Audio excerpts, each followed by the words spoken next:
Hi, this is Angela with Angela's Nurse Toolbox. Have you ever heard of the complication with IV therapy called a severed cannula? Let me show you how this would occur. Say you were going to DC an IV, a saline lock, off of a patient. We're pulling off the tape. And when we remove the catheter, we're only left with a very, very small piece instead of that entire catheter, the plastic cannula. So this one has been broken off inside the vessel. Okay, what we do with that's a medical emergency.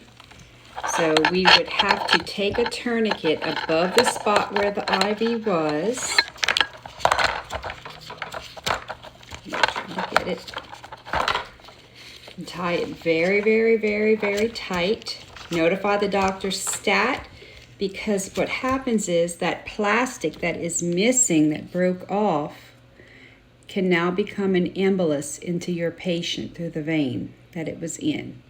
So that's why it's a medical emergency. So this patient would have to be taken to surgery. They'd have to scan to find where this other piece is in the patient to remove. Ways this can happen. I'm going to show you. This can occur if you put the IV in a place that bends, like an antecubital, the wrist, the antecubital spot, and the patient's bending a lot. This can also occur when you were attempting the IV, and let's say I'm trying to get the IV, and I pull back a little bit. The needle, which some of us do this, we pull back, we don't have it, we're re-threading that needle through that cannula. We are digging essentially. Pull back again, get it. Now I'm going to just show you what this cannula looks like from doing that.